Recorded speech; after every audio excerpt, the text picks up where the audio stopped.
ସମୟ ହେବାରୁ ଯୀଶୁ ନିଜର 12 ଜଣ ପ୍ରେରିତଙ୍କ ସହିତ ଭୋଜନରେ ବସିଲେ। ସେ ସେମାନଙ୍କୁ କହିଲେ, ମୋର ଯାତନା ଭୋଗ ପୂର୍ବରୁ ତୁମମାନଙ୍କ ସଙ୍ଗେ ଏହି ନିସ୍ତାର ଭୋଜରେ ବସିବାକୁ ମୁଁ ଅତ୍ୟନ୍ତ ଆଶା କରିଥିଲି। ମୁଁ ତୁମମାନଙ୍କୁ କହୁଅଛି, ଯେ ପର୍ଯ୍ୟନ୍ତ ଈଶ୍ୱରଙ୍କ ରାଜ୍ୟରେ ପୂର୍ଣ୍ଣତା ଲାଭ ନ କରିଛି, ମୁଁ ଏହି ଭୋଜରେ ଆଉ ଖାଇବି ନାହିଁ। ତେବେ ପାନ ପାତ୍ର ନେଇ ଧନ୍ୟବାଦ ଦେଇ କହିଲେ, ତୁମେ ଏହା ଗ୍ରହଣ କର ଏବଂ ନିଜ ନିଜ ମଧ୍ୟରେ ଭାଗ କରିନିଅ, କାରଣ ମୁଁ ତୁମମାନଙ୍କୁ କହେ, ଈଶ୍ୱରଙ୍କର ରାଜ୍ୟ ଆଗମନ ପୂର୍ବରୁ ମୁଁ ଆଉ ଦ୍ରାକ୍ଷାରସ ପାନ କରିବି ନାହିଁ। ସେ ରୋଟି ନେଇ ଧନ୍ୟବାଦ ଦେଲେ ଏବଂ ତାହା ଖଣ୍ଡ ଖଣ୍ଡ କରି ଏହା କହି ସେମାନଙ୍କୁ ଦେଲେ, ଏହା ମୋର ଶରୀର, ଯାହା ତୁମମାନଙ୍କ ନିମନ୍ତେ ବଳି ଦିଆଯିବ। ମୋର ସ୍ମରଣାର୍ଥେ ଏହା କର। ଭୋଜନ ଶେଷରେ ପୂର୍ବପରି ସେ ପାନ ପାତ୍ର ଧରି କହିଲେ, ଏହି ପାତ୍ର ମୋର ରକ୍ତର ନୂତନ ନିୟମ, ଯାହା ତୁମମାନଙ୍କ ନିମନ୍ତେ ଢାଳି ଦିଆଯିବ। କିନ୍ତୁ ଦେଖ, ଯିଏ ମୋତେ ଶତ୍ରୁ ହସ୍ତରେ ସମର୍ପଣ କରିବେ, ସେ ମୋ ସହିତ ଏହି ଭୋଜନରେ ବସିଛି। ଯେପରି ନିର୍ଦ୍ଧାରିତ ହୋଇଅଛି ମନୁଷ୍ୟ ପୁତ୍ର ତ ସେହିପରି ଚାଲି ଯାଉଛନ୍ତି, କିନ୍ତୁ ଯାହା ଦ୍ୱାରା ସେ ଶତ୍ରୁ ହସ୍ତରେ ସମର୍ପିତ ହେଉଛନ୍ତି ତାହାକୁ ଠିକ୍। ଏଥିରେ ସେମାନେ ପରସ୍ପର ମଧ୍ୟରେ ଆଲୋଚନା କରିବାକୁ ଲାଗିଲେ, ସେମାନଙ୍କ ମଧ୍ୟରୁ କିଏ ଏପରି କାର୍ଯ୍ୟ କରିବ। ଏହି ସମୟରେ ସେମାନଙ୍କ ମଧ୍ୟରେ ବିବାଦ ଉପୁଜିଲା ଯେ କିଏ ସେମାନଙ୍କ ମଧ୍ୟରେ ଶ୍ରେଷ୍ଠ ବୋଲି ଗଣ୍ୟ ହେବେ। ଯୀଶୁ ସେମାନଙ୍କୁ କହିଲେ, ଏହି ପୃଥିବୀର ରାଜାମାନେ ନିଜ ପ୍ରଜାମାନଙ୍କ ଉପରେ ପ୍ରଭୁତ୍ୱ ଜାରି କରନ୍ତି ଏବଂ ଯେଉଁମାନେ ସେମାନଙ୍କ ଉପରେ କର୍ତ୍ତୃତ୍ୱ କରନ୍ତି ସେମାନଙ୍କୁ ଉପକାରୀ ବୋଲି କୁହାଯାଏ। କିନ୍ତୁ ତୁମ ମଧ୍ୟରେ ସେପରି ହେବ ନାହିଁ। ଯିଏ ଜ୍ୟେଷ୍ଠ ସେ କନିଷ୍ଠ ପରି ହେଉ, ଯିଏ ନେତା ସେ ସେବକ ପରି ହେଉ। ତୁମେମାନେ କହ, ଯେ ଖାଇ ବସିଛି ସେ ବଡ଼, ନା ଯେ ପରସୁଛି ସେ ବଡ଼? ଅବଶ୍ୟ ଯେ ଖାଇ ବସିଛି ସେ ନୁହେଁ କି? ମୁଁ କିନ୍ତୁ ତୁମମାନଙ୍କ ମଧ୍ୟରେ ପରସିବା ସେବକ ପରି। ତୁମେମାନେ ମୋର ସକଳ ସଙ୍କଟ ବେଳେ ମୋ ପାଖରେ ରହିଛ। ମୋର ପିତା ଯେଉଁ ରାଜ୍ୟ ମୋତେ ଦାନ କରିଛନ୍ତି, ମୁଁ ତାହା ତୁମମାନଙ୍କୁ ଦେଉଛି। ଯେପରି ମୋର ରାଜ୍ୟରେ ମୋ ସହିତ ଭୋଜନ ପାନରେ ତୁମେମାନେ ବସିବ ଏବଂ ସିଂହାସନରେ ବସି ଇସ୍ରାଏଲର 12 ବଂଶର ବିଚାର କରିବ। ତେବେ ପ୍ରଭୁ କହିଲେ, ସ୍ତ୍ରୀମାନେ, এই যে শয়তান ତୁମକୁ ଗହମ ପରି ଚଲାଇବା ପାଇଁ ଅନୁମତି ମାଗୁଅଛି, କିନ୍ତୁ ମୁଁ ତୁମ ନିମନ୍ତେ ପ୍ରାର୍ଥନା କରିଛି, ଯେପରି ତୁମର ବିଶ୍ୱାସ ଲୁପ୍ତ ନ ହୁଏ ଏବଂ ତୁମେ ମୋ ନିକଟକୁ ଫେରିବା ପରେ ତୁମ ଭାଇମାନଙ୍କୁ ଦୃଢ଼ କରିପାର। ପିତର ଯୀଶୁଙ୍କୁ କହିଲେ, ପ୍ରଭୁ, ଆପଣ ସହିତ କାରାଗାର ଯିବାକୁ, ଏପରିକି ମୃତ୍ୟୁ ମଧ୍ୟ ବରଣ କରିବାକୁ ମୁଁ ପ୍ରସ୍ତୁତ। ସେ କହିଲେ, ପିତର, ମୁଁ ତୁମକୁ କହୁଅଛି, ଆଜି କୁକୁଡ଼ା ଡାକିବା ପୂର୍ବରୁ ତୁମେ 3 ଥର ମୋତେ ଅସ୍ୱୀକାର କରିବ। ତତ୍ପରେ ସେ ସେମାନଙ୍କୁ କହିଲେ, ମୁଁ ଯେତେବେଳେ ତୁମମାନଙ୍କୁ ଅର୍ଥହୀନ, ସମ୍ବଳହୀନ ଏବଂ ପାଦୁକା ବିହୀନ କରି ପଠାଇଲି, ତୁମର କ'ଣ କୌଣସି ଜିନିଷର ଅଭାବ ଥିଲା? ସେମାନେ ଉତ୍ତର ଦେଲେ, କିଛି ଅଭାବ ନଥିଲା। ତେବେ ସେ ସେମାନଙ୍କୁ କହିଲେ, ବର୍ତ୍ତମାନ କିନ୍ତୁ ଯାହାର ଅର୍ଥ ଓ ସମ୍ବଳ ଅଛି ସେ ତା ସଙ୍ଗରେ ନେଉ ଏବଂ ଯାହାର ଖଣ୍ଡା ନାହିଁ ସେ ନିଜର ଚାଦର ବିକି ଖଣ୍ଡା କିଣୁ। କାରଣ ମୁଁ ତୁମମାନଙ୍କୁ କହୁଅଛି ଯେ ଶାସ୍ତ୍ରର ଏହି ବଚନ ପାଷଣ୍ଡମାନଙ୍କ ସଙ୍ଗେ ଗଣ୍ୟ ହୋଇଛନ୍ତି ପୂର୍ଣ୍ଣ ହୋଇଯାଇଅଛି। କାରଣ ମୋ ସମ୍ବନ୍ଧରେ ଯାହା ଯାହା ଲେଖା ହୋଇଅଛି ସେ ସବୁ ପୂର୍ଣ୍ଣ ହୋଇଆସୁଅଛି। ସେମାନେ କହିଲେ, ପ୍ରଭୁ, ଦେଖନ୍ତୁ, ଆମ ପାଖରେ 2ଟି ତରବାରୀ ଅଛି। ସେ ସେମାନଙ୍କୁ କହିଲେ, ଯଥେଷ୍ଟ। ତାପରେ ଯୀଶୁ ଅଭ୍ୟାସ ମତେ ଅଲିଭେଟ ପୂର୍ବରୁ ବାହାରି ଗଲେ ଏବଂ ତାହାଙ୍କର ଶିଷ୍ୟମାନେ ମଧ୍ୟ ତାଙ୍କ ସଙ୍ଗରେ ଗଲେ। ନିରୂପିତ ସ୍ଥାନକୁ ଆସି ସେ ସେମାନଙ୍କୁ କହିଲେ, ପ୍ରାର୍ଥନା କର ଯେପରି ପ୍ରଲୋଭନରେ ପଡ଼ିବ ନାହିଁ।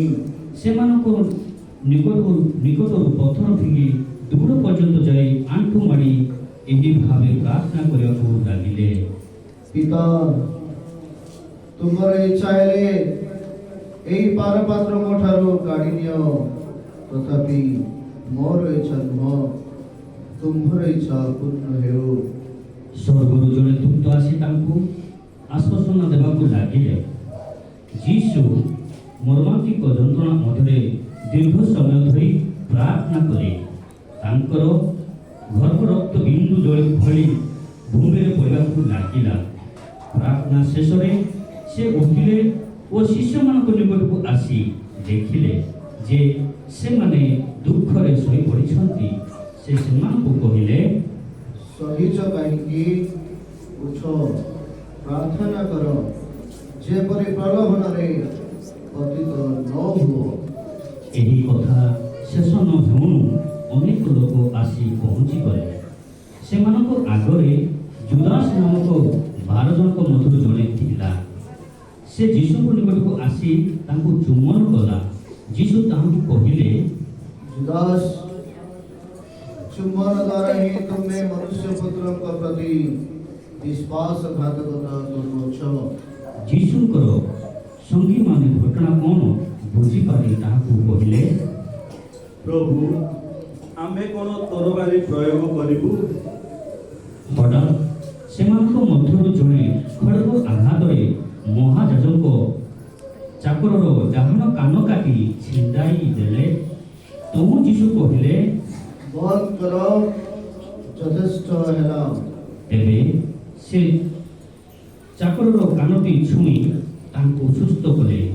ଯେଉଁମାନେ ତାଙ୍କ ବିରୋଧରେ ଅଭିଯାନ କରି ଆସିଥିଲେ ସେହି ପ୍ରଧାନ ଯାଜକ, ମନ୍ଦିରର କର୍ମଚାରୀ ଓ କୁଳବୃଦ୍ଧମାନଙ୍କୁ ଯୀଶୁ କହିଲେ, ତୁମ୍ଭେମାନେ ଖଡ଼ଗ ଓ ଯଷ୍ଟି ନେଇ କ'ଣ ମୋତେ ଦସ୍ୟୁ ପରି ଅନୁସନ୍ଧାନ କରୁଛ?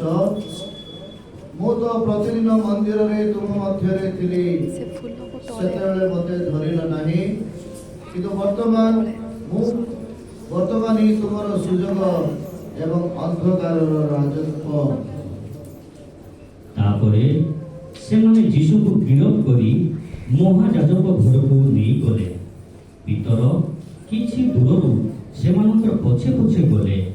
ଲୋକମାନେ ଅଗଣାରେ ନିଆଁ ଜାଳି ଚାରି ପାଖରେ ଘେରି ବସିଲେ।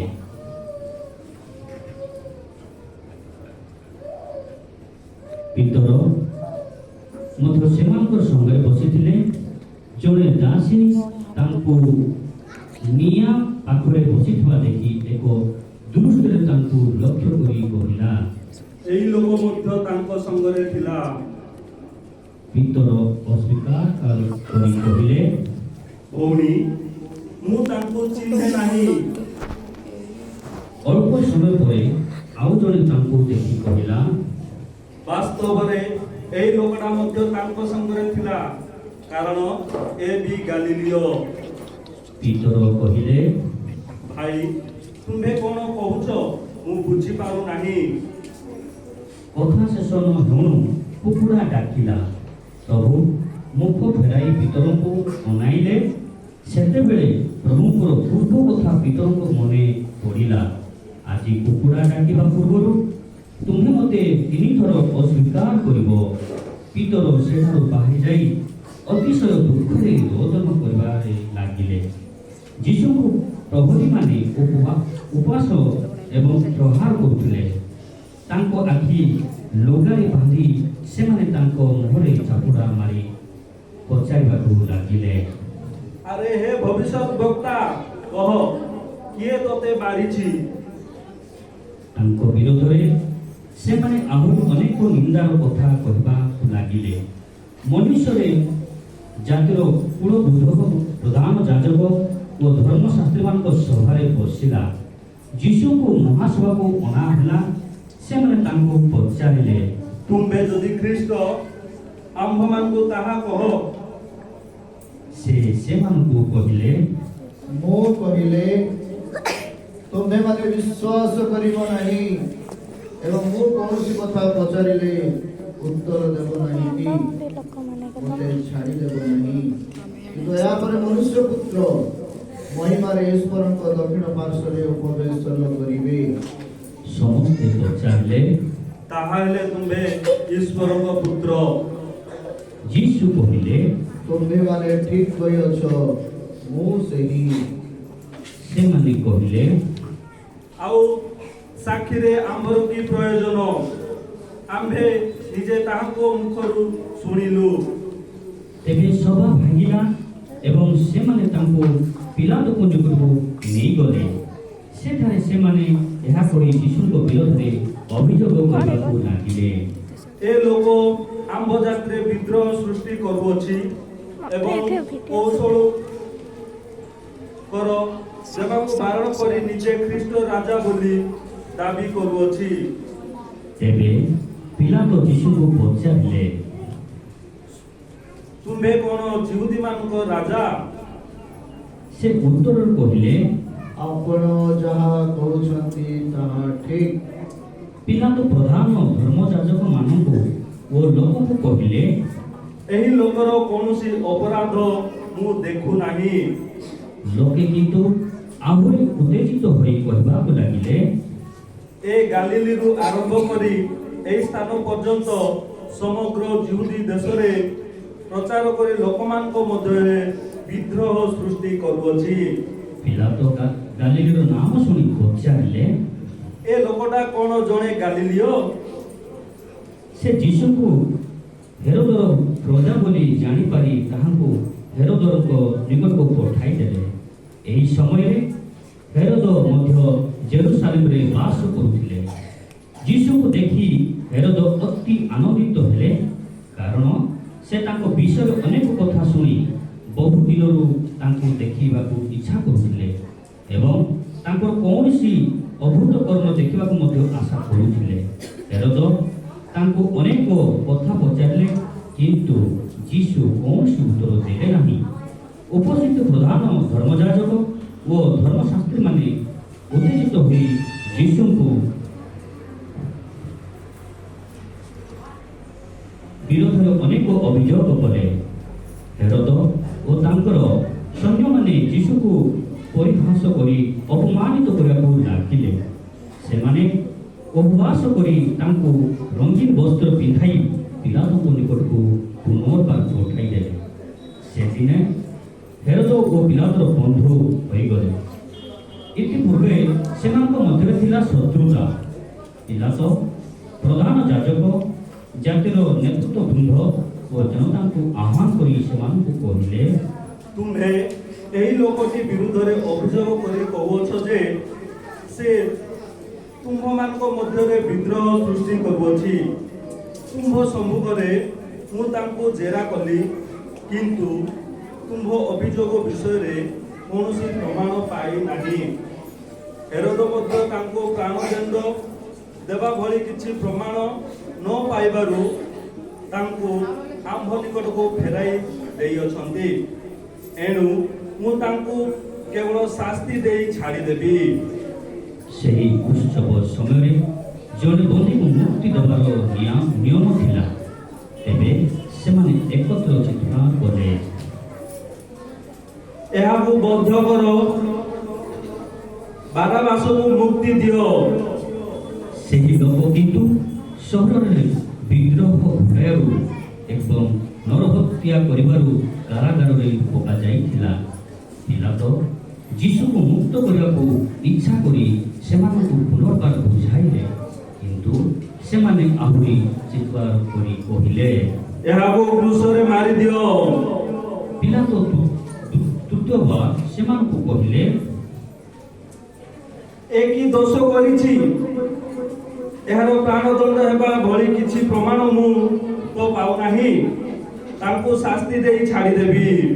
ସେମାନେ କିନ୍ତୁ ଉଚ୍ଚ ସ୍ୱରରେ ଯୀଶୁଙ୍କୁ କ୍ରୁଶବିଦ୍ଧ କରିବାକୁ ଦାବି କଲେ ଏବଂ ସେମାନଙ୍କ ସ୍ୱର ଏପରି କହିବାକୁ ଲାଗିଲା ଯେ ଶେଷରେ ପିଲାତ ସେମାନଙ୍କ ଦାବି ଅନୁଯାୟୀ ରାୟ ଦେଲେ ଯେ ବିଦ୍ରୋହ ଓ ନରହତ୍ୟା ଅଭିଯୋଗରେ କାରାଗାରରେ ପଡ଼ିଥିଲା ତାହାଙ୍କୁ ସେମାନଙ୍କ କଥା ଅନୁସାରେ ମୁକ୍ତ କରିଦେଲେ। କିନ୍ତୁ ଯୀଶୁଙ୍କୁ ଜନତା ଇଚ୍ଛା ପ୍ରକାରରେ ରାୟ ଦେଲେ। ସୈନ୍ୟମାନେ ଯୀଶୁଙ୍କୁ ଧରି ନେଇଗଲେ। ସେମାନେ ରାସ୍ତାରେ ପଲ୍ଲୀରୁ ସିଓନ ସହରକୁ ଆସୁଥିବା ସିରିନୀୟ ସିମୋନ ନାମକ ଜଣେ ଲୋକଙ୍କୁ ଧରି ତାଙ୍କ କାନ୍ଧରେ କୃଷ୍ଣ ଲଦି ଦେଲେ ଏବଂ ତାଙ୍କୁ ଯୀଶୁଙ୍କ ପଛେ ପଛେ ତାହା ବହି ନେବାକୁ ବାଧ୍ୟ କଲେ। ବିପୁଳ ଜନତା ଯୀଶୁଙ୍କର ପଛେ ପଛେ ଚାଲିଥିଲେ। କେତେ ଜଣ ମହିଳା ଛାତିରେ ହାତ ମାରି ତାଙ୍କ ବିଷୟରେ ବାହୁନି ବିଳାପ କରୁଥିଲେ। ଯୀଶୁ ଏହିମାନଙ୍କର ଆଡ଼କୁ ମୁହଁ ଫେରାଇ କହିଲେ, ଜେରୁସାଲେମର କନ୍ୟାଗଣ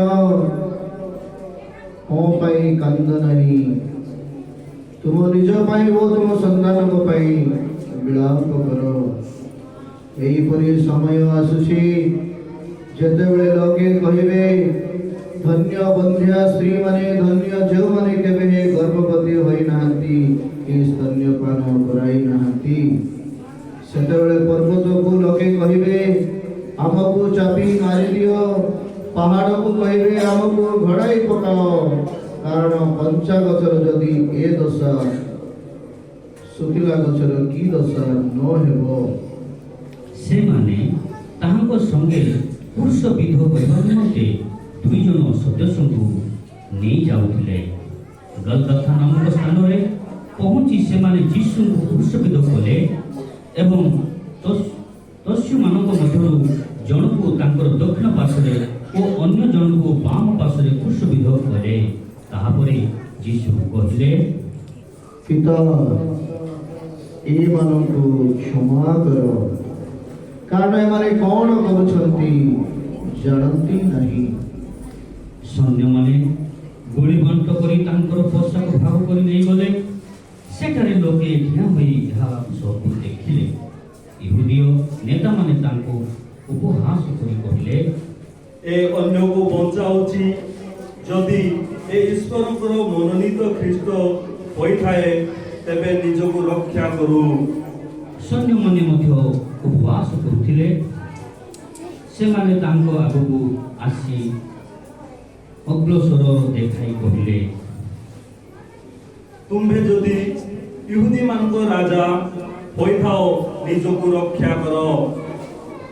ତାଙ୍କର ମୁଣ୍ଡ ଉପରେ ଗ୍ରୀକ୍, ଲାଟିନ୍ ଓ ହିବ୍ରୁ ଭାଷାରେ ଗୋଟିଏ ଦୋଷାରୋପ ପତ୍ର ଟଙ୍ଗା ହୋଇଥିଲା। ଏ ଇହୁଦୀମାନଙ୍କ ରାଜା ତାଙ୍କ ପାଖରେ ପୁରୁଷବିଦ ଜଣେ ଦସ୍ୟୁ ତାଙ୍କୁ ନିନ୍ଦା କରି କହିଥିଲା, ତୁମ୍ଭେ କ'ଣ ଖ୍ରୀଷ୍ଟ ନୁହଁ? ନିଜକୁ ଓ ଆମ୍ଭକୁ ରକ୍ଷା କର। ଅନ୍ୟ ଦସ୍ୟୁଟି ଏହାକୁ ଗାଳି ଦେଇ କହିଲା, ତୁମ୍ଭେ କ'ଣ ଏପର୍ଯ୍ୟନ୍ତ ଈଶ୍ୱରକୁ ଭୟ କରୁନାହଁ? ତାଙ୍କ ସହିତ ଆମ୍ଭେ ଏକା ଶାସ୍ତି ପାଉଛୁ। ଆମ୍ଭେ ତ ନ୍ୟାୟର ଶାସ୍ତି ଭୋଗୁଛୁ, କାରଣ ଏହା ଆମ୍ଭ ଅପରାଧ ଉପଯୁକ୍ତ ପ୍ରତିଫଳ। କିନ୍ତୁ ଏ କୌଣସି ଦୋଷ କରିନାହାନ୍ତି। ଏବେ ଏ ଦସ୍ୟୁ ଯୀଶୁଙ୍କୁ କହିଲେ, ପ୍ରଭୁ, ଆପଣଙ୍କ ରାଜ୍ୟରେ ପ୍ରବେଶ କଲାବେଳେ ମୋତେ ମନେ ପକାଇବେ। ଯୀଶୁ ତାଙ୍କୁ କହିଲେ, ମୁଁ ତୁମକୁ କହୁଅଛି, ଆଜି ତୁମେ ମୋ ସହିତ ସ୍ୱର୍ଗରେ ଉପସ୍ଥିତ ହେବ। ସେତେବେଳେ ପ୍ରାୟ ମଧ୍ୟାହ୍ନ ହୋଇଥିଲା। ସୂର୍ଯ୍ୟ ଆଲୋକ ନ ହେବାରୁ ଅପରାହ୍ନ 3ଟା ପର୍ଯ୍ୟନ୍ତ ସମଗ୍ର ଦେଶ ଅନ୍ଧକାରରେ ଆଚ୍ଛନ୍ନ ହେଲା। ମନ୍ଦିରର ପର୍ଦ୍ଦା ମଝିରୁ ଚିରାଗଲା। ଯୀଶୁ ଉଚ୍ଚ ସ୍ୱରରେ କହିଲେ, ପିତା, ତୁମ ହସ୍ତରେ ମୋର ଆତ୍ମା ସମର୍ପଣ କରୁଅଛି। ଏହା କହି ସେ ପ୍ରାଣ ତ୍ୟାଗ କଲେ। ସେନାପତି ଏହି ଘଟଣା ଦେଖି ଈଶ୍ୱରଙ୍କୁ ସ୍ତୁତି କରି କହିଲେ, ବାସ୍ତବରେ ଏହି ଲୋକ ଧାର୍ମିକ ଥିଲେ। ଯୀଶୁ ଲୋକମାନଙ୍କୁ ଏହି ଘଟଣା ଦେଖିବା ପାଇଁ ରୁଣ୍ଡ ହୋଇଥିଲେ।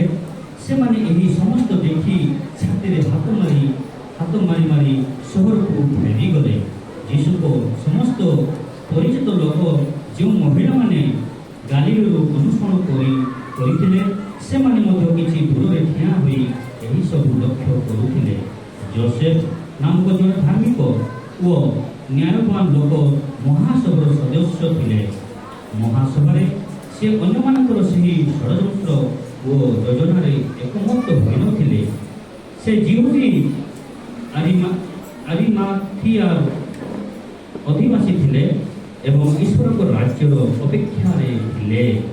ସେ ପିଲାମାନଙ୍କ ନିକଟକୁ ଯାଇ ଯୀଶୁଙ୍କର ମୃତ ଶରୀର ମାଗିଲେ। ତେବେ ସେ ସବୁକୁ ପୁରୁଷରୁ ତଳକୁ ଓହ୍ଲାଇ ଆଣି ତାହା ପାଟ ଲୁଗାରେ ଘୋଡ଼ାଇଲେ ଏବଂ ପଥର ଭିତରେ ଖୋଳା ହୋଇଥିବା ସମାଧିରେ ଯୀଶୁଙ୍କୁ କବର ଦେଲେ। ଏହି ସମାଧିରେ କେବେ କାହାକୁ କବର ଦିଆଯାଉନଥିଲା। ସେହିଦିନ ଥିଲା ଶୁକ୍ରବାର। ପୂର୍ବର ଆୟୋଜନକ ଦିବସ ଏବଂ ଶନିବାର ବିଶ୍ରାମ ଦିବସ ଆରମ୍ଭ ହୋଇଥିଲା। ଯେଉଁ ସ୍ତ୍ରୀ ଲୋକମାନେ ଗାଲିଲି ଠାରୁ ଯୀଶୁଙ୍କର ଅନ୍ୱେଷଣ କରିଥିଲେ ସେମାନେ ମଧ୍ୟ ନିକଟକୁ ଆସି ତାହାଙ୍କର ସମାଧି ଦେଖିଲେ ଏବଂ କିପରି ତାଙ୍କର ମୃତଦେହ ରଖାଯାଇଥିଲା ତାହା ମଧ୍ୟ ଲକ୍ଷ୍ୟ କରି ସେମାନେ ଭରିଯାଇ ସୁଗନ୍ଧି ଦ୍ରବ୍ୟ ଓ ସୁଗନ୍ଧି ତୈଳ ପ୍ରସ୍ତୁତ କଲେ। ସେଦିନ ବିଶ୍ରାମ ଦିବସ ଥିବାରୁ ସେମାନେ ଧର୍ମବିଧି ଅନୁସାରେ ବିଶ୍ରାମ ନେଲେ। ଏହା ପ୍ରଭୁଙ୍କର ପୁଣ୍ୟ ସୁସମାଚାର।